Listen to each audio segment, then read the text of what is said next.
sure is some storm outside, Minus. It's hard to sleep, Buzz. Does the thunder and lightning scare you? Are you kidding? Who's afraid of a little thunder and lightning?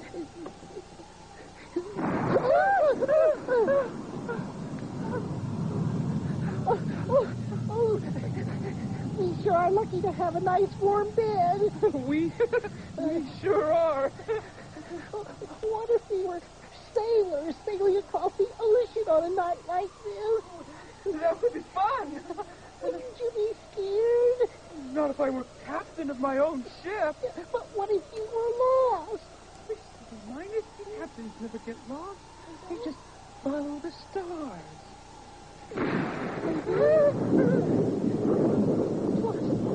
What if we pretend we're sailors and we're not afraid of this storm? Okay, but first we have to make believe. In our bed, there's a boat. Oh. I can almost feel it rocking. And look, there's a flock of seagulls flying over our heads. I can hear them. Oh, yes! It's Captain Plus and First Mate Minus, sailing across the ocean, following the stars. But I want to be captain, too. Minus, there can only be one captain on the boat. I won't play unless I can be captain, too. Oh, all right. You can be captain of that boat, and I'll be captain of this one. Hooray, I'm captain. You better hurry. My boat is really quick. Ahoy, you landlubber. We're setting sail for the ends of the earth. Ahoy, Captain Minus. Ahoy, Captain Plus.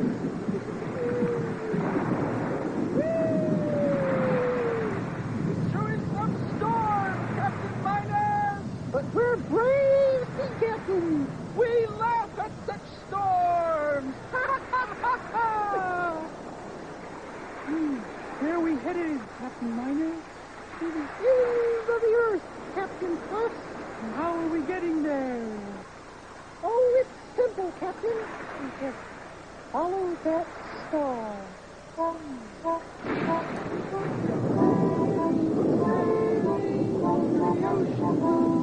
I'm Captain Plus. I'm Captain Minus. We're Captain Brave and True. And even though we're storming, it doesn't bother us. 'Cause we're the bravest sailors, Captain Minus, Captain Plus. Let's follow that star. You know, Minus, I'm not afraid of the thunder. You know what I'm going to do? I'm going to dream that we're still on the boat, following the star to the ends of the world. Good night, Good Captain. night, Captain. Ahoy, you landlubber. Secure the missile. Let the sail and the taillight.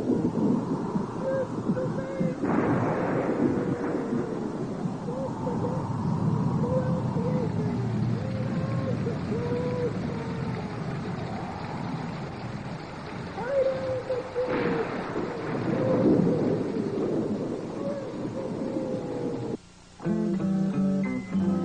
Here's to George, curious little monkey. He's so full of curiosity. Here's to George, curious little monkey.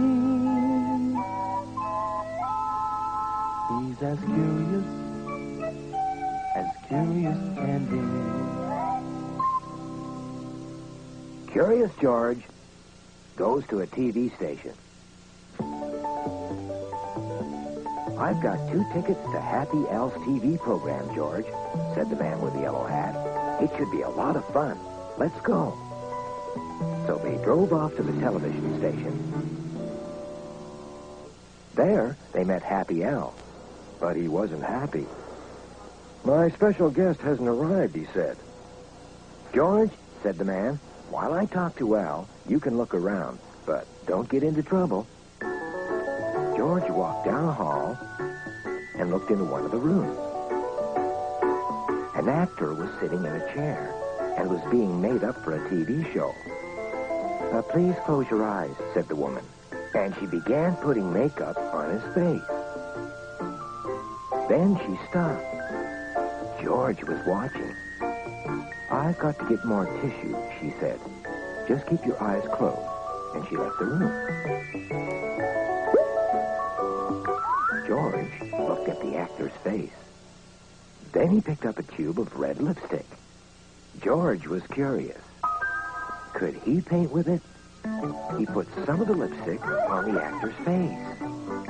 Then he used some pink paste. And finally, some white powder all over. Just then, the makeup lady came back. "Oh, my," she yelled. "What happened to your face?" The actor looked in the mirror. "Who did that?" he shouted. "It must be that monkey," said the woman. George was scared. "Let's get him," the actor shouted. But George got away just in time. At the end of the hall was a door with a red light flashing. George ran into a room full of cameras and lights and people. A man behind a camera was waving angrily. "Get out of my way," he whispered. But where could George go? He had landed right in the middle of Happy Al's show. He was on television. I'm sorry, Happy Al said to his audience. my special guest is late. But the audience wasn't paying any attention to Al. They were watching George. "Look who's there," shouted a boy. Happy Al turned around. Everybody cheered. "Why, George," he said, "you've come just in time. Let me introduce you to my audience. Announcing my special guest for today, Curious George."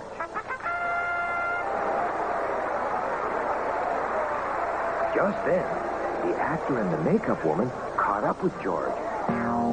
"There you are," shouted the actor. "I'll teach you to fool around with makeup." "Look at that funny face," shouted a girl. "What a great show," said a boy. Everybody laughed. "I don't think it's funny," said the actor. "But my audience does," said Happy Al. When the TV show was over, Al turned to George.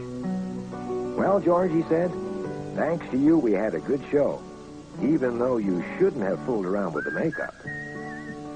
Come back again soon." Just then, the man with the yellow hat came over.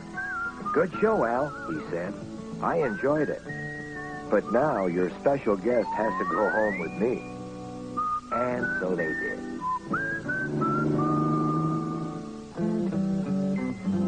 Here's to George, the curious little monkey. He must know what everything's about. Curious George, the curious little monkey. What's he up to? Let's find out. Curious George goes to a flower show. "I'm going to be a judge at the flower show," said the man with the yellow hat. "We'll have to leave soon, George." So off they went in their little blue car. Before the show started, George's friend had to meet with the other judges. "Take a look around, George," he said. "I won't be long, but don't get into trouble." George wandered off. There were beautiful bushes and flowers all around. A gardener was trimming a large bush. Clip, clip went his clippers. Soon the gardener laid down the clippers and left. George went over to the bush. Was clipping a bush as much fun as it looked? George was curious. He picked up the clippers and began to trim. It was fun. Then he stepped back to look at his work. It didn't look right. One side of the bush was higher than the other. George went back to work. But this time, he cut off too much on the other side. So he had to clip more and more and more. Before he knew it, he had clipped the bush right down to the ground. Just then, a little girl came along. Her name was Jane. She was holding a vase with flowers. "I was going to enter these in the flower show," she said. "But I'm afraid they won't win. There's nothing special about them."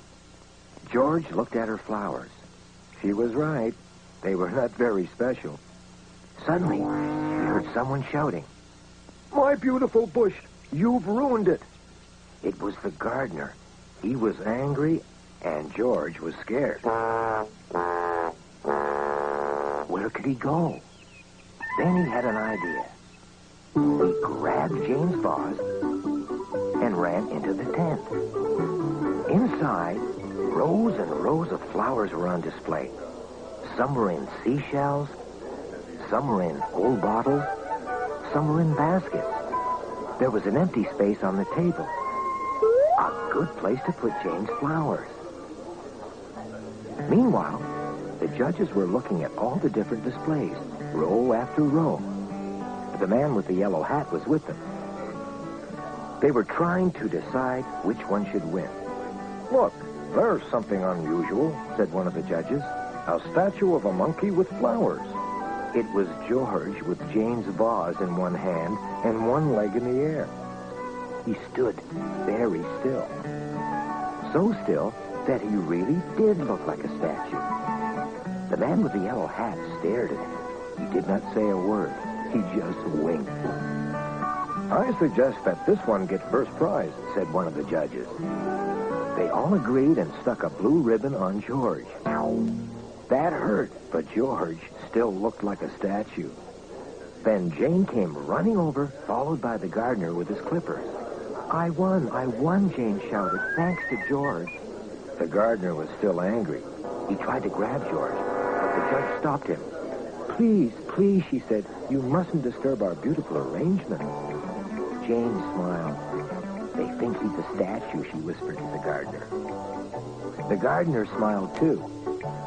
Well, he said, I don't think a statue could cut down a bush. Or could he? But don't do it again, he said. No, George wouldn't do it again. His whole body hurt. Being a statue is hard work. Come on, champ, said the man with the yellow hat. Let's go home. And so they did.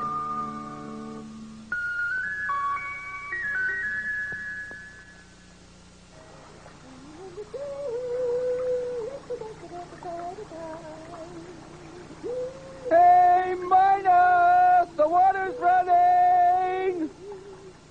I can't hear you, Forrest. I said, Minus, the water's running! You gotta speak up, Forrest. I can't hear what you're saying. I said the water's running! I can't hear you. The water is running! Turn it off! What are you saying? You know I can't hear you when the water's running.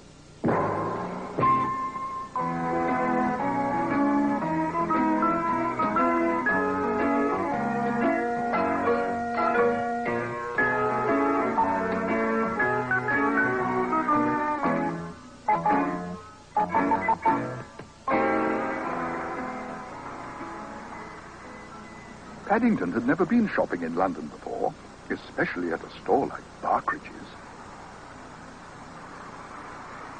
Equally, Barkridge's had never had a customer quite like Paddington, especially in the gentleman's outfitting department. We would like some bear's pajamas, please, said Mrs. Brown. Bear's pajamas, repeated the assistant. Has Madam tried something in government surplus? Indeed not, said Mrs. Brown. I've never heard anything like it. Have you, Paddington? Never, said Paddington hotly. And he gave the man one of his special hard stares. Yes, sir, said the assistant. At once, sir. He's been sleeping in his duffel coat, explained Mrs. Brown, and we don't want that. We certainly don't, agreed the assistant.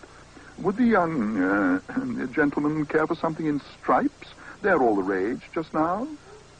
I'd sooner have something in spots, said Paddington. If I had a pair like these, I don't think I would ever get lost, not even if I fell out of bed by mistake. You can say that again, murmured Judy. The changing rooms are on the right, called the assistant. Don't go wrong. I do hope they fit, said Mrs. Brown. He'll be most disappointed if they don't. So shall we all, madam, said the assistant.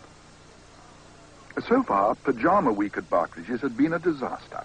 In fact, Paddington was the first customer they'd had for days. But if Barclage's were unhappy about their pajamas, Paddington was even more upset by the state of their changing rooms. As far as he could make out, most of the doors were locked. And when he did find one which opened, he practically had to force his way through.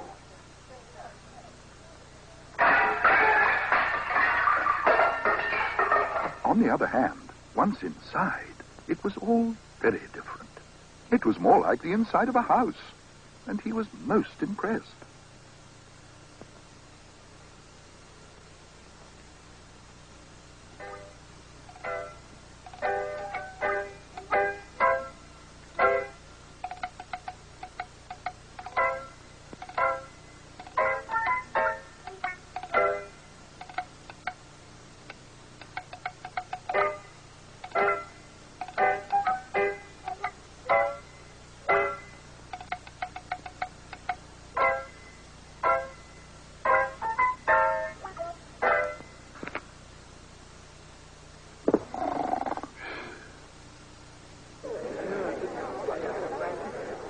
Paddington wasn't sure how long he slept, but he was suddenly woken by a very strange noise.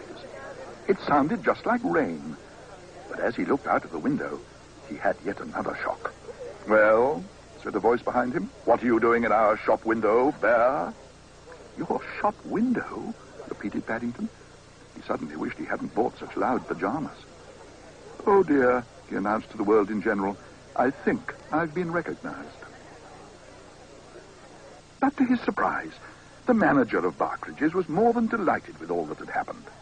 Bear, he boomed, you're what we in the trade call a trend-setter. Since you went to bed in our shop window, those pajamas have been selling like hot cakes. Look at them. They've all gone. And to show just how pleased he was, he offered Paddington anything he liked to choose in the store as a present. Paddington licked his lips. All the excitement had made him feel hungry, and he was tempted to ask for one of the hot cakes the manager had mentioned. Then he caught sight of the very thing, some Wellington boots. I'd like a pair of these, please, he announced. If it rains the next time I'm in bed, it'll stop the ends of my pajamas getting soggy. That would never do, especially now you've sold out. Hey, there's Coco. It looks like she's going fishing in that big lake over there. Ah, what a beautiful day. What? Wait a minute. I think she wants us to watch her fish. Oh, she's going to catch a big one today. There goes the cast. Great. Pulling, Coco. Don't let him go. Hold on. Keep it up. Don't let him get away. That's not a fish, is it, Coco? Coco. You see, Coco still had fun, even if she didn't catch a fish.